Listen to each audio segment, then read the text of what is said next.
Hello everyone, welcome back to the Literature Talks. आज हम cover कर रहे हैं एक्ट 2। पिछली वीडियो में डील हो गई थी खून से साइन, होम ऑफ यूज का वार्निंग, सब कुछ। अब देखते हैं क्या होता है जब पावर हाथ में आती है।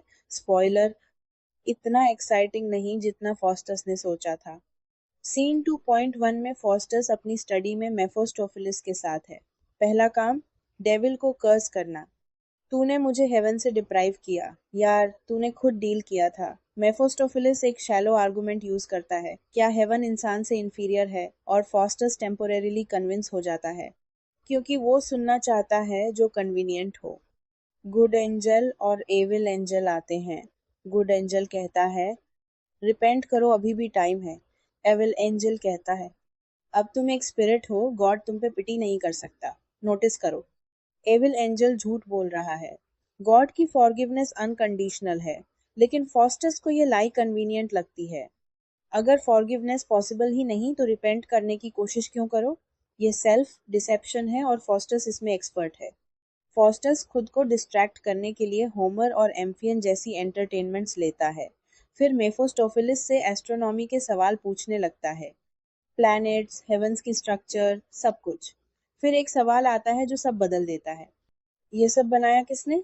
जैसे ही फॉस्टस गॉड का नाम लेता है, मेफोस्टोफिलिस भाग जाता है। एक डेविल जो इतना पावरफुल है, गॉड का नाम नहीं सुन सकता। फॉस्टस के लिए एक और साइन था जो जैसे बाकी साइंस इग्नोर हो गया। फिर फॉस्टस एक्चुअली क्राइस्ट को पुकारता है, क्राइस्ट हेल्प मी। और ये सुन के लूसीफर खुद आता है, बेलजेबब और मेफोस्टोफिलिस के साथ। वो कहता है Christ cannot save thy soul for he is just. मतलब गॉड इतना जस्ट है, क्या एक सिनर को माफ नहीं करेगा। लेकिन यह भी लाई है। जस्टिस और मर्सी दोनों गॉड के एट्रीब्यूट्स हैं।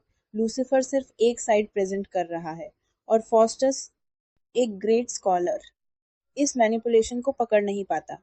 वो अग्री कर लेता है, क्या वो गॉड का नाम नहीं लेगा। अब लूसीफर 7 डेडली सिंस का परेड लाता है। Pride, covetousness, envy, wrath, gluttony, sloth, lechery, एक एक करके इंट्रोड्यूस होते हैं। और फॉस्टस डिलाइटेड है। वो कॉन्शियसली डैमनेशन चूज कर रहा है और सेलिब्रेट भी कर रहा है। लूसीफर प्रॉमिस करता है रात को फॉस्टस को हेल दिखाएगा और शेप शिफ्टिंग की एक बुक देता है। फॉस्टस खुश हो जाता है। सीन 2.2 एक छोटा कॉमिक ब्रेक है। रॉबिन, वही क्लाउन जो वैगनर के साथ था, के हाथ फॉस्टस की मैजिक बुक लग गई है। वो दोस्त डिक के साथ बुक पढ़ने की कोशिश करता है, लेकिन पढ़ नहीं सकता और दोनों ड्रिंक लेने निकल जाते हैं। फनी सीन है, लेकिन पॉइंट ये है, रॉबिन एक अनएजुकेटेड बंदा मैजिक को पेटी एंटरटेनमेंट के लिए यूज कर रहा है और फॉस्टस भी अपनी पूरी पावर के साथ यही कर रहा है। फर्क कितना है, ज्यादा नहीं। और यही मार्लो दिखाना चाहता है। इस एक्ट के डीपर पॉइंट्स, रिपेंटेंस अभी भी पॉसिबल थी। अगर रिपेंटेंस ट्रूली इम्पॉसिबल होती तो डेविल्स इतने स्केयर्ड क्यों होते फॉस्टस की प्रेयर्स से। उन्हें पता है क्या जेन्युइन रिपेंटेंस डील कैंसिल कर सकती थी। Knowledge versus wisdom. Faustus astronomy जानता है लेकिन गॉड की फॉरगिविंग नेचर नहीं समझ सकता।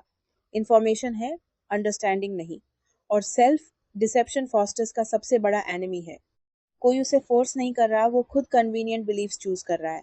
रिपेंटेंस पॉसिबल नहीं, क्योंकि अगर होती तो कोशिश करनी पड़ती। ये कावर्डिस है ब्रिलियंट पैकेजिंग में। एक्ट 2 ये एस्टैब्लिश करता है क्या फॉस्टस का फेट उसके हाथ में था और उसने खुद वो चांस छोड़ दिया। नेक्स्ट वीडियो में एक्ट 3, जहां फॉस्टस रोम पहुंचता है और पोप के साथ इंटरेस्टिंग सीन्स होते हैं। अगर एनालिसिस हेल्पफुल लगी तो चैनल पे बने रहो और कमेंट में एक सवाल का जवाब दो। फॉस्टस जेन्युइनली रिपेंट करना चाहता था या सिर्फ फील करना चाहता था कि वो चाहता है। फर्क बहुत बड़ा है।